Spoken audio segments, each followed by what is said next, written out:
Yes. Ayan. Mga kaibigan, galing ka ba? Galing ka sa Cebu o dito ka na sa Maynila na tinirahan? Galing akong Cebu. Ayan, galing ka na Cebu. Kagabi ako dumating.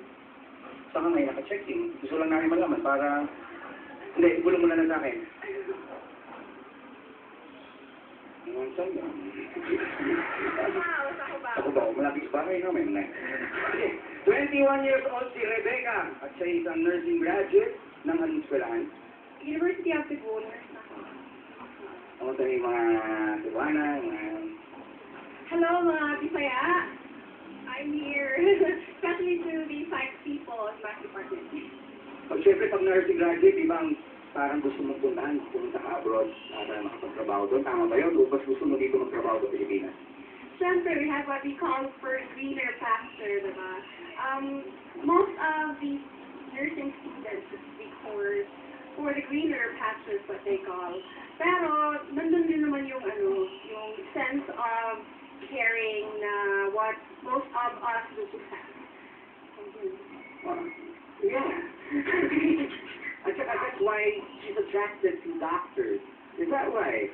Ano ba? Mas mahilig ka sa mga doktor ngayon. Oo, kasi malinis sila tingnan, mga matatalino, yung mga tipong ganyan, yung mga Kung talagang tipo may mga ganyan doktor, konting isang kiss lang, makikita lang namin kung talagang matitis. Pero pag mga ganito mga doktor, okay naman sa'yo. Doc? Doc? I'm okay.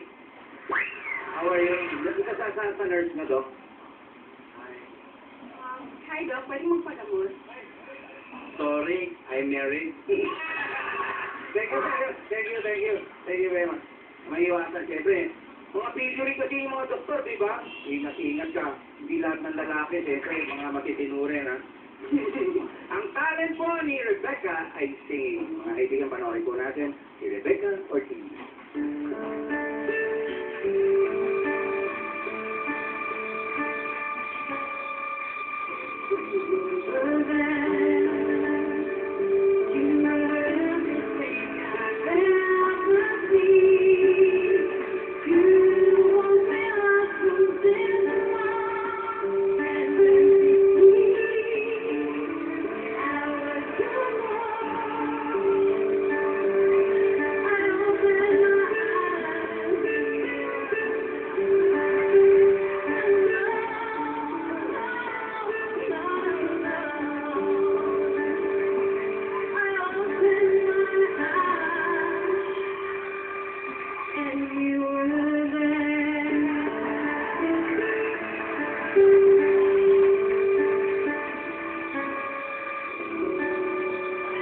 Galing!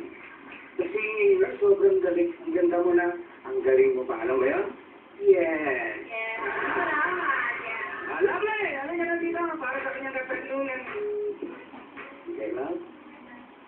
Hi, kuwaan na day. Wala na time, sir. Wala na time. Sige na, ewan ikit-ikit ha. Oo, overtime na day. Salamat day. Day. Day. Basa ka na, Day. Yeah. So here's my question.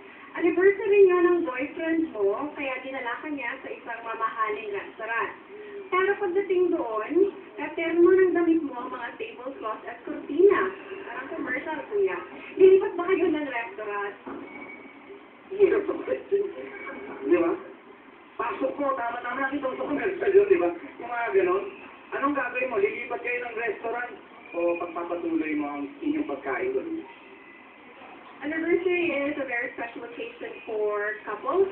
And I believe that in that situation, pinagandaan yun ang boyfriend ko. Kung katerno man yung damit ko or kung ano mang itsura ko nung panahon na yun, kailangan kong i-treasure at talagang i-savor yung moment na magkasama kami ng boyfriend ko.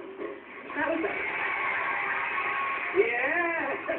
Ayan. Napakaswerte naman ang boyfriend mo. At tinatanong nila, kung totoo may boyfriend ka na raw. Meron. Bakit?